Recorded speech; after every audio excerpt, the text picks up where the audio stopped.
نیکیاں ہوئی، اللہ ان کے ذریعے انہیں جنت میں اعلیٰ مقام عطا فرمائے۔ حضرات،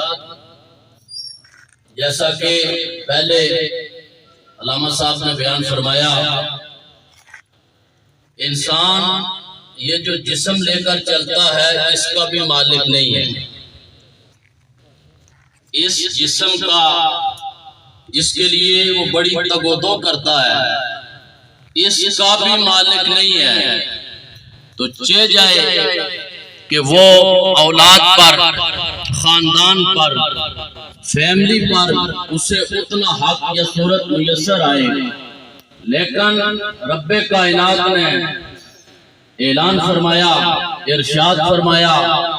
نبی کریم رؤوف الرحیم صلی اللہ علیہ وآلہ وسلم کے ارشادات عالیہ ہیں کہ جو شخص آزمائش پر صبر کرتا ہے یا جسے کسی امر میں آزمایا جائے، مغموم ہو، غم ملے، تاجدار کائنات فرماتے ہیں قیامت والے دن وہ لوگ جنہیں دنیا کے اندر آزمایا گیا ہوگا، جب اللہ انہیں اجر عطا فرمائے گا تو جو دنیا میں راحت و سکون کے ساتھ زندگی گزار کر کے ہوں گے، وہ اس وقت یہ خواہش کرتے نظر آئیں گے کہ کاش ہمیں اتنا آزمایا جاتا کہ کینچیوں سے ہمارے جسم کو کھینچا جاتا اور آج اللہ ہمیں اس کے بدلے یہاں اجر فرماتا، یہ دیتا۔ حضرات، ایک آزمائش ہے اور یقیناً میرا مالک جب آزمائش کرتا ہے تو اس کے لیے اس نے اجر بھی تیار کیے ہوئے ہوتے ہیں۔ تاجدار کائنات صلی اللہ علیہ وآلہ وسلم کے غلاموں، کبھی کبھار یہ خیال ذہن میں آتا ہے کہ جب پریشانی ایک مومن کو ملتی ہے تو یہ بڑا ایک مشکل مرحلہ اور معاملہ ہوتا ہے، لیکن حضرات کبھی آپ نے غور کیا پریشانی ملتے وقت جو اللہ کی رضا پر راضی ہو جائے اللہ اسے جنت عطا فرماتا ہے۔ شہدائے کربلا ایک بہترین مثال ہے کہ جہاں بچے قربان ہوئے، یہ مثال امت مسلمہ کے لیے ہے، کائنات کے لیے ہے، جہاں چھوٹے سے لے کر بڑے تک قربان ہوئے اور ہر قربانی کے بعد امام علی مقام یہی کہتے نظر آئے اگر اللہ راضی ہے تو حسین بھی راضی نظر آئے۔ حضرات، یہ غم کی جو صورت ہے، اور آخری بات کیونکہ جنازے کا ٹائم 1 منٹ باقی ہے، آخری بات عرض کر کے کہ یہ پہلوان تھے اور پہلوانی جب آئے تو بعض تکبر بھی آتا ہے، لیکن ان کی شخصیت بڑی نفیس تھی۔ ہماری جو ملاقات ہوئی یہ بڑے عاجز تھے اور بڑی خوبصورتی کے ساتھ دین سے محبت کرنے والے، اور کسی قسم کی ان کے اندر تکبر کی صورت نہیں تھی۔ اور کیوں یہ تب بھی آتا ہے کہ جب پہلوانی یا اس شعبے کے ساتھ اخلاص بھی ہو اور ساتھ یہ بھی ہو کہ ڈر ہمیشہ اللہ کا ہی ہو۔ حضرت مولا کائنات سے بڑا کون پہلوان ہے؟ لا فتح الا علی، لا سیف الا ذوالفقار۔ اتنا بڑا پہلوان میدان کے اندر ایک دشمن کو آپ نے تلوار کے نیچے جب اس پر تلوار رکھی، اسے گرایا، اس نے نیچے سے حضرت مولا کائنات کے منہ پر تھوک دیا، آپ نے تلوار پیچھے کی اور کہا جا تجھے آزاد کرتا ہوں۔ تو کہنے لگا غصہ بڑھ جانا چاہیے تھا، اتنے بڑے پہلوان ہو، اتنی بڑی میں نے یہ گستاخی کی ہے، آپ کا غصہ بڑھ جانا چاہیے تھا۔ فرمایا علی کبھی ذات کے لیے غصہ کرتا ہی نہیں ہے، علی کبھی ذات کے لیے غصہ یا انتقام نہیں لیتا، علی ہمیشہ اللہ کے لیے چلتا ہے۔ تو حضرات، یہ جو تکبر یہ ذات کے لیے ہوتا ہے ہمیشہ، اللہ نے اس شخصیت کو اس تکبر سے جہاں تک میں نے مشاہدہ کیا اور جتنی ملاقاتیں ہوئی ہیں یہ ایسی صورت نظر نہیں آئی۔ یقیناً پہلوان وہی ہے جو اپنے نفس پر کنٹرول کر کے جو حد مقرر کی گئی ہے اس حد پر قائم نظر آئے۔ اللہ کریم ان کی اس دنیا کے اندر جتنی بھی انہوں نے نیکیاں کمائی دینیات کے حوالے سے، اللہ انہیں مقبول نیکیوں کے صدقے ان کی قبر حشر کی منازل آسان فرمائے، تاجدار کائنات صلی اللہ علیہ وسلم کی شفاعت نصیب فرمائے، اور پے در پے جو ان پر غم کا جو سلسلہ یہ آیا ہے اللہ اس کے بدلے انہیں اجر عظیم جزائے جزیل نصیب فرمائے۔ اللہ جملہ لائقین کو، جملہ خاندان کو، جملہ ان کے تعلق داروں کو، جملہ ان کے سنگیوں اور دوستوں کو اس سانے پر صبر جمیل اور پھر جزائے عظیم نصیب فرمائے، آمین۔ وما علیہ الا البلاغ المبین۔ دور دراز سے جو حضرات تشریف لائے مسافروں کے لیے کھانے کا اہتمام کیا گیا ہے، اس کے علاوہ زندگی کے اندر رہتے ہوئے انسانی ناظر غلطی ہوئی ہے تو اللہ کی رضا کے لیے معاف کر دینا، یہ میرے نبی علیہ السلام کی سنت ہے۔ اور تیسری بات یہ ہے کہ اگر لین دین کے حوالے سے کوئی معاملات ہیں تو پیچھے جناب بھائی چودھری محمد نثار صاحب اور جناب ڈاکٹر محمد عابد صاحب، ان سے آپ اور ان کے خاندان کے ساتھ رابطہ کر سکتے ہیں۔ 4 تکبیرات، نماز جنازہ، فرض کفایہ، ثناء سے اللہ تبارک و تعالیٰ کے درود واسطے محمد مصطفیٰ صلی اللہ علیہ وسلم، دعا واسطے اس حاضر میت کے پیچھے امام صاحب کے منہ طرف خانہ کعبہ سے۔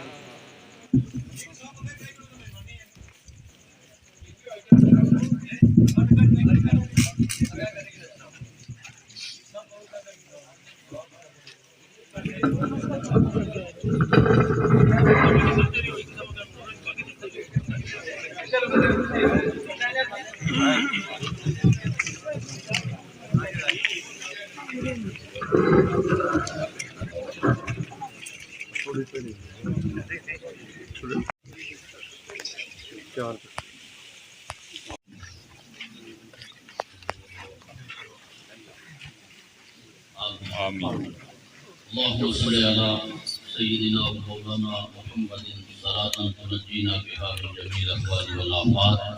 وتقضي لنا بها جميع الحاجات وتطهرنا بها من جميع السيئات وترفعنا بها عندك أعلى الدرجات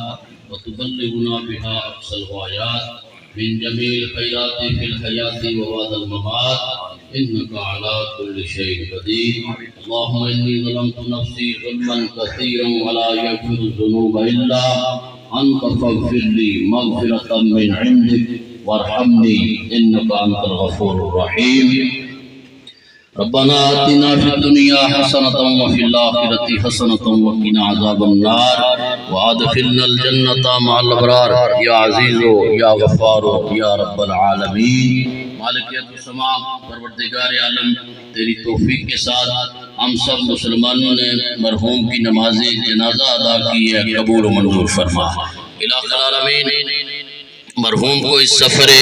آخرت کے اندر آسانیاں عطا فرما، پاک پروردگار عالم قبر حشر کی جملہ منازل آسان فرما، نکیرین کے جوابات دینے میں آسانیاں عطا فرما، قبر تا حد نگاہ گشادہ فرما،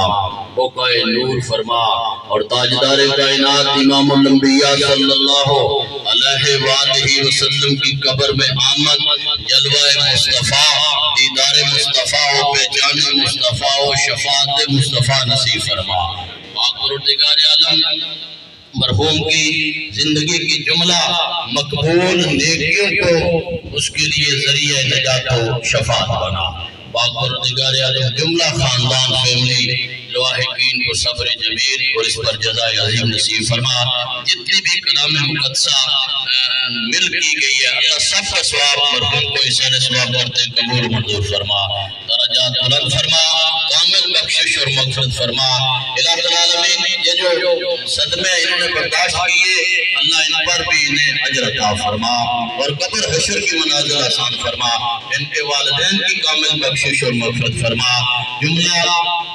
جتنے بھی یہاں اہل ایمان ہیں اللہ ہمارے ساتھ تعلق رکھنے والے ہمارے عزیز وقار رشتہ دار والدین اور اساتذہ مشائخ میں سے جتنے پردہ کر چکے ہیں سب کی کامل مغفرت فرما۔ الہ العالمین زندگی اسلام والی موت ایمان والی عطا فرمانا۔ پاک پروردگار عالم ماہ ربیع النور شریف کی عظمتوں کا صدقہ، تاجدار کائنات کی آمد کا صدقہ،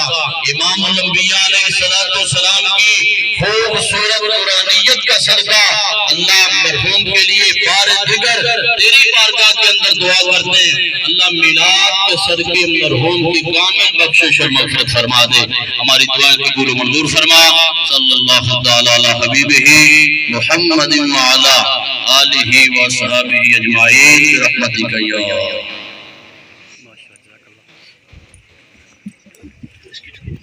اللہ پاک مانگے جنس طرف میں آمین ثم آمین۔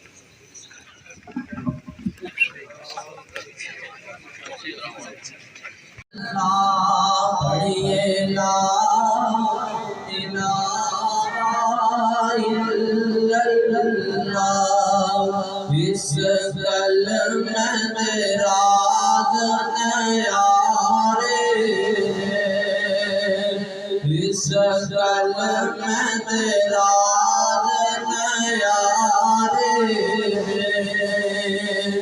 اس ڈوبتے بیڑے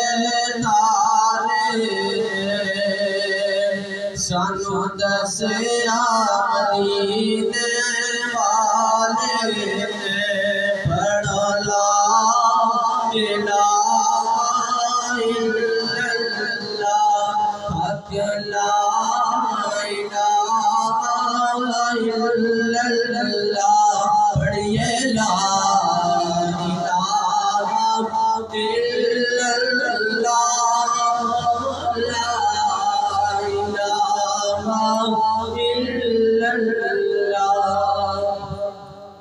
جس پڑھا